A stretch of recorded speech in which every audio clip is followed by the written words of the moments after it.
ظلم جب حد سے بڑھ جاتا ہے تو مٹ جاتا ہے۔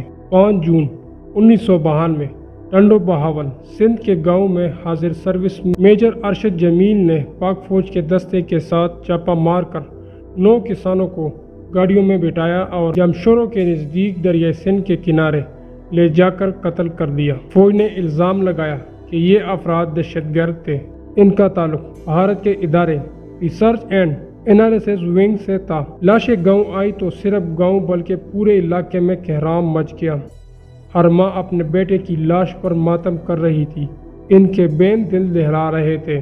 ان ماؤں میں ایک 72 سال کی بوڑھی عورت مائی جندو بھی تھی۔ اس کے سامنے اس کے 2 بیٹوں بہادر اور منٹار کے علاوہ داماد حاجی اکرم کی لاش پڑی تھی، مگر وہ خاموش تھی۔ عورتیں اسے ماتم کرنے پر اکسا رہی تھی۔ مائی جندو سکتے کے عالم میں بیٹوں اور داماد کے سفید ہو گئے چہرے دیکھی جا رہی تھی۔ خاموشی سے میت دفنانے کا مشورہ دیا گیا۔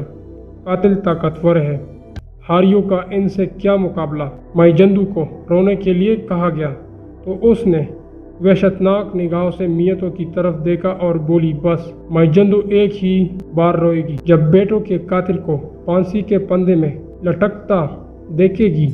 سب جانتے تھے ایسا ممکن نہیں تھا، مگر جنازے اٹھے تو مائی جندو نے سر کی چادر کمر سے باندھی، سیدھی کڑی ہوئی، بیٹوں کو الوداع کیا۔ مسئلہ یہ تھا کہ یہ ٹنڈو بہاول سندھ دریائے سندھ کے کنارے پر قتل ہونے والی کی ویڈیو بنانے کے لیے موبائل کیمرہ بھی نہیں آیا تھا۔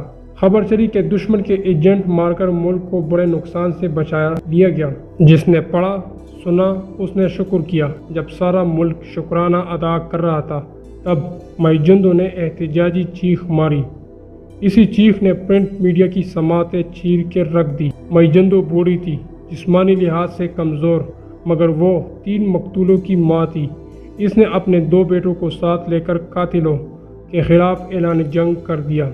سوشل میڈیا کی غیر موجودگی میں یہ جنگ آسان نہ تھی، مگر نکارے بچ چکے تھے، کشتیاں جلا چکی تھی اور واپسی محال تھی۔ اخباروں اور صحافیوں کی ہمراہ مائی جندو نے اس چیخ کو طاقتی مراکز کے سینوں میں گونپ دیا۔ پہلی جھڑپ ختم ہوئی اور گرد چٹی تو معلوم ہوا کہ قتل ہونے والے دہشت گرد نہ تھے، بلکہ میجر ارشد جمیل کا ان کے ساتھ زرعی زمین کا جھگڑا تھا، جس کی سزا میں انہیں قتل ہونا پڑا۔ 24 جولائی 1992 کو جنرل آصف نواز نے نواز شریف سے ملاقات کی، جس میں یہ معاملہ زیر غور آیا اور جنرل آصف نواز نے میجر ارشد جمیل کا کورٹ مارشل کرنے کا حکم دیا۔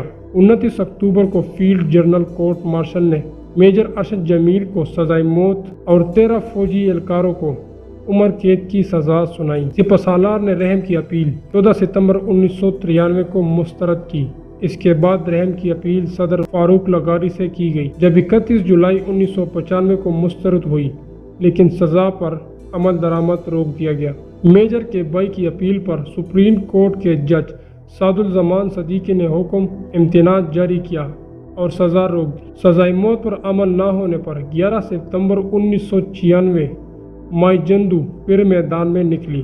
اس کی 2 بیٹیوں نے حیدرآباد پریس کلب کے سامنے تیل چھڑک کر خود کو آگ لگا کر جان دے دی۔ ملک میں ایک بار پھر کہرام مچ گیا۔ بالآخر 28 اکتوبر 1996 کو طاقت کی دیواریں مائی جندو کے مسلسل دھکوں کے سامنے ڈھیر ہو گئی۔ حیدرآباد سینٹرل جیل میں مائی جندو کو لایا گیا۔ سامنے تختہ دار پر اس کے گاؤں کے 9 بیٹوں کا قاتل میجر ارشد کھڑا تھا۔ تختہ دار کھینچا گیا، قاتل میجر ارشد جمیل کا جسم جول گیا۔ سامنے کھڑے مائی جندو کی بوڑھی مگر زور آور آنکھ سے ایک اشک نکلا، اس کے رخسار کی جریوں میں تحلیل ہو گیا۔ مائی جندو تمہیں دنیا کے تمام کمزور اور مظلوم سلام کرتے ہیں۔